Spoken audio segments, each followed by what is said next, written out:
Bienvenue dans cette exploration fascinante au cœur des ténèbres. Aujourd'hui, nous allons explorer un sujet qui a traversé les âges, mêlant mythes, légendes et croyances profondes. Vous avez peut-être entendu parler de lui dans des récits anciens ou dans des murmures effrayés, mais peu osent s'attarder sur sa véritable histoire.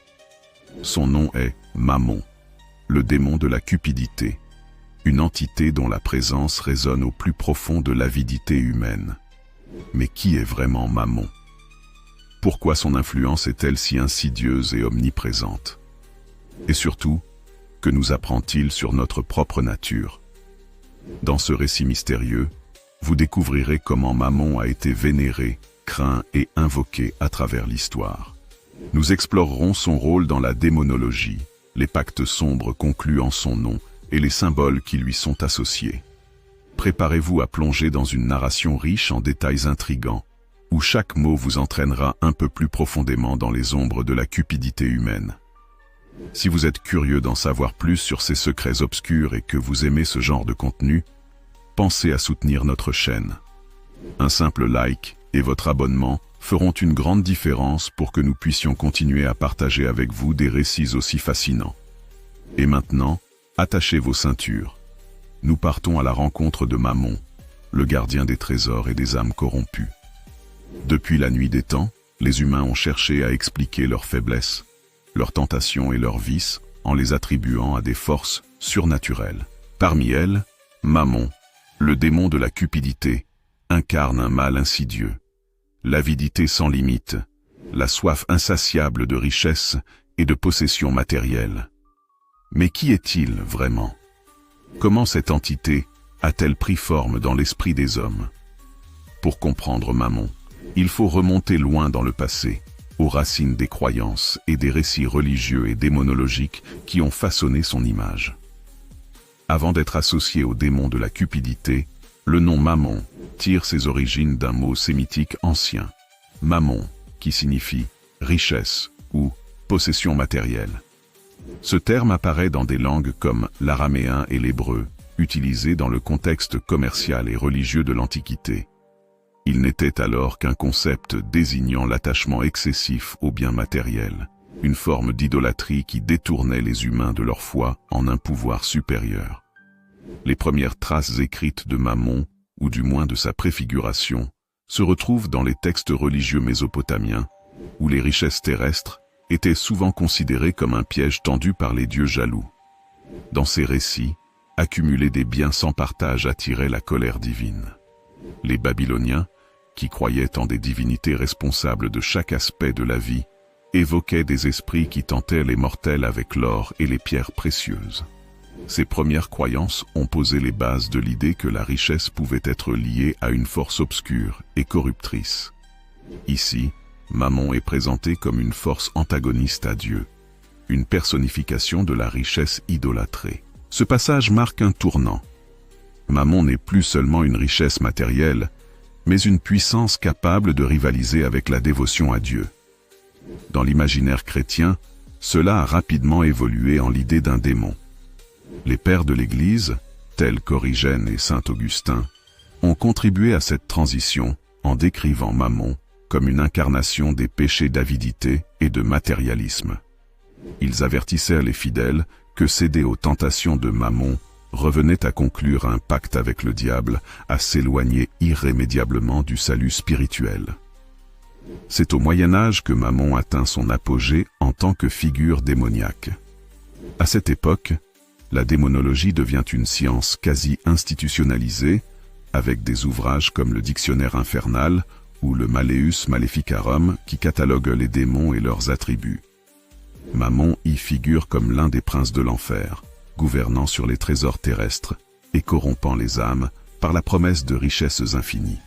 Les descriptions médiévales de Mammon le représentent comme un être hideux, avide et corrompu. Il est parfois imaginé comme un démon aux mains griffues, recouvert d'or fondu, avec des yeux brillants comme des gemmes maudites. D'autres récits le décrivent comme un marchand élégant, séduisant ses victimes avec des promesses de prospérité. Mais quelle que soit son apparence, il est toujours un symbole de tentation irrésistible. Les récits médiévaux regorgent d'histoires où Mammon apparaît pour conclure des pactes. Ces pactes démoniaques impliquent souvent de vendre son âme en échange de richesses immédiates. Mais les conséquences sont toujours tragiques. L'or obtenu par Mammon se transforme en cendre, où les âmes corrompues sombrent dans une souffrance éternelle. Mammon ne se limite pas à une simple figure démoniaque. Il est aussi un symbole complexe. Dans l'art et la littérature médiévale, il représente les excès de l'avidité humaine. Les moines copistes illustraient parfois Mammon, entouré de coffres débordant de pièces d'or, tandis que des âmes humaines se tordaient enchaînées à ces trésors. Dans la tradition chrétienne, Mammon est souvent opposé à des vertus comme la charité, l'humilité et le détachement spirituel. L'idée qu'une personne ne peut servir Dieu et Mammon a influencé de nombreux écrits théologiques, notamment ceux prônant la vie monastique et le renoncement au matérialisme. Le succès de Mammon comme figure démoniaque tient à un paradoxe fascinant. Il incarne une peur profonde de la cupidité, tout en attirant irrésistiblement. Les récits autour de Mammon jouent sur cette dualité. Ils mettent en garde contre les dangers de l'avidité, mais ils évoquent aussi la séduction des richesses et le pouvoir qu'elles confèrent. Les représentations artistiques et littéraires de Mammon ont contribué à ancrer sa figure dans l'imaginaire collectif. De Dante Alighieri, qui décrit les âmes damnées par la cupidité dans la Divine Comédie, à John Milton, qui présente Mammon comme un prince de l'enfer dans le Paradis perdu, la culture occidentale a constamment nourri cette figure de nuance et de mystère. Mammon, à travers les siècles, est passé de simples concepts de richesse matérielle à une entité démoniaque terrifiante, reflet des excès humains. Ses origines profondes dans les langues anciennes, sa transformation par la tradition chrétienne et sa montée en puissance dans la démonologie médiévale montrent que l'avidité n'est pas seulement un péché, mais un piège spirituel puissant. Dans les lignes qui suivent, nous plongerons encore plus profondément dans l'univers de Mammon, en explorant les rituels, invocations et pactes sombres associés à son culte. Quels secrets se cachent derrière les légendes des pactes démoniaques? Quels symboles trahissent sa présence dans le monde moderne? Préparez-vous à un voyage encore plus sombre et excitant. Dans les profondeurs de la tradition démonologique, Mammon occupe une place centrale comme le maître corrupteur, celui qui pousse les âmes à trahir leurs convictions pour une promesse, celle des richesses infinies. Comment ces pratiques ont-elles influencé des individus à travers les âges? Et quelles en sont les conséquences spirituelles? Les pactes avec Mammon sont parmi les plus anciens récits de la démonologie. Ils reposent sur un principe simple mais effrayant. En échange de richesses ou de pouvoir, une âme doit être abandonnée à Mammon. Cette transaction est souvent présentée comme irrésistible, car elle touche directement aux désirs humains les plus profonds. L'avidité, le statut et la domination sur autrui. Un pacte avec Mammon commence toujours par une invocation. Les textes anciens, comme le grimoire des princes infernaux, décrivent des cérémonies précises, où l'or, les bijoux et d'autres trésors sont utilisés comme offrandes. La personne désirant conclure un pacte doit démontrer son dévouement aux démons en détruisant ou en sacrifiant symboliquement ce qui est le plus précieux à ses yeux. Cela peut être un objet sentimental, un lien familial ou même une vie humaine. La signature du pacte est un moment clé. Dans la plupart des récits, Mammon exige un acte écrit, signé avec du sang, pour sceller l'accord. Ce document, souvent décrit comme un parchemin ancien, contient les termes du contrat. L'âme du contractant est offerte en échange de richesses immédiates. Mais ce qu'il ne sait pas toujours, c'est que ces richesses viennent avec une malédiction. Bien que Mammon tienne toujours sa promesse initiale, les récits démontrent que ceux qui concluent un pacte finissent par le regretter. L'or se transforme en cendre, les relations se brisent, et la solitude devient leur unique compagne. Dans les cas les plus extrêmes, des signes physiques marquent les contractants, des maladies étranges, des brûlures en forme de pièces de monnaie sur la peau, ou des cauchemars incessants où ils voient leur âme traîner dans les profondeurs infernales. Un exemple célèbre est celui de Johann Faust, personnage historique qui, selon la légende, aurait vendu son âme non seulement pour la connaissance, mais aussi pour la richesse. Bien que le démon Méphistophélès soit souvent cité dans cette histoire, certains récits alternatifs suggèrent que Faust aurait été initialement tenté par Mammon. Les cultes dédiés à Mammon ne sont pas seulement des actes isolés. Ils s'organisent souvent autour de rituels secrets où les participants cherchent à invoquer le démon pour obtenir ses faveurs. Ces pratiques, bien que variées, partagent des éléments communs qui illustrent l'influence de Mammon dans la sphère occulte. Les grimoires médiévaux, tels que le Livre des Esprits, décrivent des invocations détaillées de Mammon.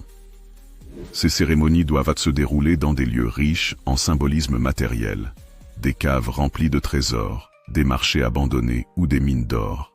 L'un des rituels les plus célèbres, mentionné dans des manuscrits du XIVe siècle, est connu sous le nom de rite des coffres dorés.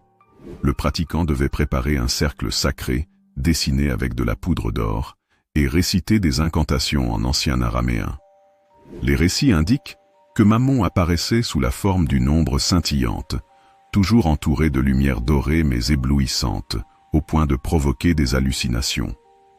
Les témoignages de ces rituels racontent que la présence de Mammon provoquait une forte attraction physique. Les participants étaient souvent hypnotisés par sa voix ou ses promesses. Cependant, ces invocations ne se déroulaient jamais sans conséquences. Des disparitions mystérieuses, des objets précieux qui devenaient maudits, et même des possessions démoniaques. Mammon est souvent représenté par des symboles liés à l'or et à la richesse. Parmi les plus connus, le cercle doré, qui représente la boucle sans fin de l'avidité. L'œil serti d'un diamant, symbole de la vision déformée par le désir.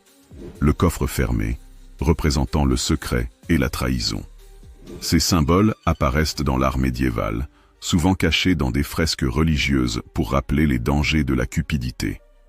Ils servent également dans les rituels, gravés sur des talismans ou des objets utilisés pour invoquer Mammon. Contrairement à d'autres démons, Mammon n'a jamais été associé à un culte organisé à grande échelle, mais il a inspiré de nombreux mouvements secrets et groupes occultes. Ces cultes ont évolué au fil du temps, adoptant des formes variées selon les époques et les cultures. Au Moyen Âge, les histoires de Mammon ont donné naissance à des groupes clandestins, cherchant à accumuler des richesses à tout prix. Les alchimistes, souvent accusés d'être en contact avec des forces démoniaques, étaient là parfois associés à Mammon. Ces sociétés vénéraient l'or non seulement pour sa valeur matérielle, mais aussi pour sa supposée capacité à prolonger la vie ou conférer un pouvoir surnaturel. Des manuscrits trouvés dans des monastères européens témoignent de pratiques interdites, où des prêtres corrompus invoquaient Mammon pour enrichir leurs églises. Ces actes ont souvent été dissimulés sous prétexte de collecte de dons ou de commerce de reliques. Avec le temps, le culte de Mammon a évolué pour s'adapter aux nouvelles réalités économiques. À l'ère industrielle, certains magnates de l'industrie, accusés de cupidité extrême, ont été assimilés symboliquement à des adorateurs de Mammon. Cette association se retrouve dans la littérature de l'époque, où les capitalistes avides sont souvent décrits comme vendant leur âme pour l'expansion de leur empire financier. Aujourd'hui, bien que le culte explicite de Mammon ait disparu dans les sociétés modernes, son influence demeure dans la fascination pour la richesse et le matérialisme. Certains analystes spirituels vont jusqu'à dire que l'économie mondialisée actuelle, avec ses inégalités et sa quête incessante de profit, est une forme contemporaine d'adoration de Mammon. Mammon n'est pas un simple concept ou une figure mythologique. Son influence se manifeste par les histoires de ceux qui ont succombé à ses tentations. Ces récits, qu'ils soient historiques ou légendaires, montrent l'impact destructeur de l'avidité sur les individus et les sociétés. De nombreux mythes racontent l'histoire de trésors maudits, souvent attribués à Mammon. Un exemple célèbre est celui du trésor des Templiers, qui aurait été caché et maudit par des moines accusés d'hérésie. Les légendes disent que toute personne cherchant à le retrouver serait victime de malheurs inexpliqués, une vengeance attribuée aux démons. D'autres récits, comme celui des mines du roi Salomon, mentionnent des endroits regorgeant de richesses, mais protégés par des forces occultes. Les explorateurs qui s'y aventuraient étaient confrontés à des phénomènes étranges, visions de Mammon, éboulements inexpliqués et disparitions mystérieuses. Les pactes et rituels associés à Mammon montrent que son pouvoir va bien au-delà de la simple possession matérielle. Il manipule les désirs humains les plus profonds, créant une spirale de tentation et de destruction. Mais pourquoi, malgré les avertissements, les hommes continuent-ils à succomber? Mammon n'est pas qu'un vestige des mythes anciens ou des récits médiévaux. Aujourd'hui, il imprègne le monde moderne, se cachant derrière des idéologies, des systèmes économiques et des comportements sociaux qui glorifient la richesse et le pouvoir.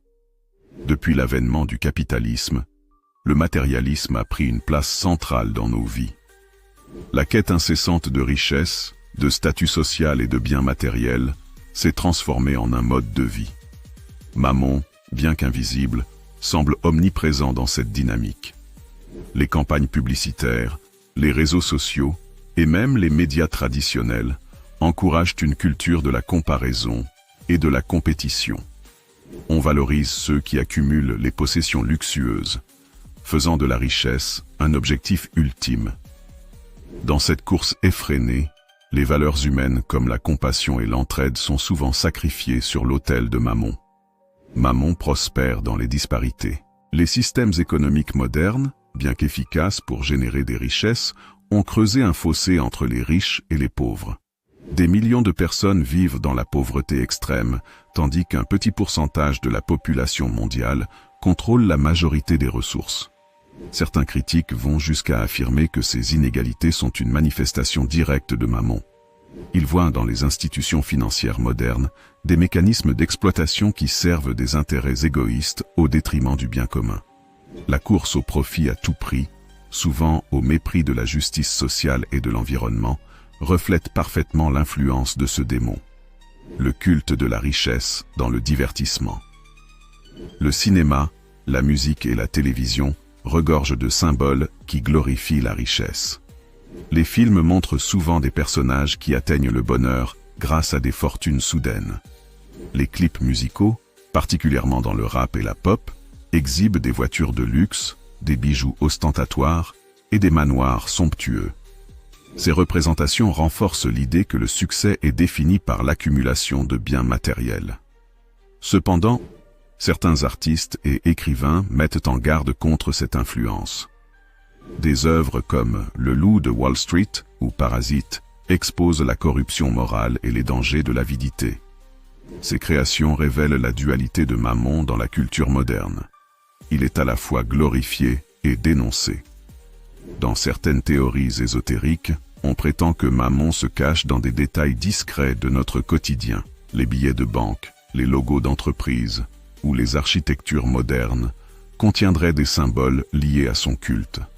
Bien que ces idées relèvent parfois de la théorie du complot, elles rappellent la fascination persistante pour Mammon et son rôle dans notre inconscient collectif. Dans les systèmes politiques modernes, l'argent joue un rôle central. Les campagnes électorales, le lobbying et les décisions politiques sont souvent influencées par des intérêts financiers. Mammon semble tirer les ficelles dans l'ombre, corrompant les leaders et détournant les gouvernements de leurs responsabilités envers leurs citoyens. L'expression « suivez l'argent » reflète cette idée. Derrière chaque scandale politique ou chaque décision controversée, on trouve souvent des motivations financières. Cette domination de l'argent sur les idéaux politiques illustre la manière dont Mammon contrôle subtilement nos institutions. Les conflits modernes, bien que souvent justifiés par des raisons politiques ou idéologiques, ont souvent des racines économiques. Les luttes pour le pétrole, l'or, les terres rares ou d'autres ressources stratégiques révèlent une cupidité collective, orchestrée par Mammon. Ces guerres laissent des nations dévastées et des populations appauvries, mais elles enrichissent un petit groupe de profiteurs. Reconnaître les pièges de Mammon. Le premier pas pour échapper à l'emprise de Mammon est de reconnaître ses manifestations. La surconsommation, l'obsession du statut social et la quête incessante de profit sont autant de signes que Mammon influence nos vies. Il est essentiel de remettre en question ces comportements et de chercher des alternatives basées sur des valeurs spirituelles et humaines. Les grandes traditions spirituelles, qu'elles soient chrétiennes, bouddhistes ou soufis, enseignent le détachement des possessions matérielles. Ces philosophies encouragent une vie simple, axée sur la gratitude, le partage et l'harmonie avec autrui. Dans ce contexte, Mammon perd son pouvoir. Lorsque l'humanité choisit de valoriser l'amour, la compassion et la solidarité, les promesses de richesse deviennent moins séduisantes. Résister à Mammon ne se limite pas à un combat personnel. C'est aussi une lutte collective pour construire une société plus équitable. Cela passe par des actions concrètes, militer pour des politiques favorisant la justice sociale, encourager des systèmes économiques respectueux de l'environnement. Ces efforts, bien qu'ambitieux, montrent qu'il est possible de contrecarrer l'influence de Mammon et de bâtir un avenir où les valeurs humaines prédominent. Mammon, le démon de la cupidité, n'a jamais été aussi puissant qu'aujourd'hui. Il ne se manifeste plus sous des formes grotesques ou dans des pactes démoniaques explicites, mais dans nos choix quotidiens, nos institutions et nos rêves de réussite. Pourtant, l'humanité possède toujours la capacité de lui résister. En cultivant la conscience, en valorisant les relations humaines et en promouvant des systèmes justes, nous pouvons briser les chaînes de Mammon. Ce combat est aussi ancien que l'histoire humaine, mais il est loin d'être perdu. Car en fin de compte, le véritable trésor n'est pas matériel, mais spirituel, l'amour, la paix intérieure et l'harmonie avec le monde qui nous entoure. Ainsi se termine ce récit fascinant sur Mammon, une histoire qui nous invite à réfléchir, non seulement sur les forces invisibles qui influencent notre monde, mais aussi sur nos propres choix et priorités. Qu'en pensez-vous? Êtes-vous prêt à affronter Mammon? Si ce récit vous a captivé, abonnez-vous à la chaîne et partagez cette histoire pour ouvrir les yeux du plus grand nombre. La lutte contre Mammon commence ici. Merci du fond du cœur d'avoir suivi cette vidéo jusqu'à la fin. Ensemble, nous avons plongé dans les mystères fascinants de Mammon, le démon de la cupidité, et exploré ses origines, ses rituels et son influence dans notre monde moderne. Votre présence ici prouve votre curiosité pour ces récits captivants et votre quête de compréhension des forces qui façonnent nos vies. Si cette histoire vous a intrigué ou si elle vous a poussé à réfléchir, n'hésitez pas à nous soutenir. Abonnez-vous à la chaîne pour découvrir plus de récits fascinants et mystérieux. Laissez un like pour montrer que ce type de contenu vous passionne. Partagez cette vidéo avec vos proches ou sur vos réseaux sociaux. Un simple geste peut éveiller la curiosité de quelqu'un d'autre. Votre soutien est précieux et nous motive à continuer à créer du contenu unique et passionnant. Merci d'être avec nous dans cette aventure et à très bientôt pour une nouvelle histoire qui vous tiendra en haleine.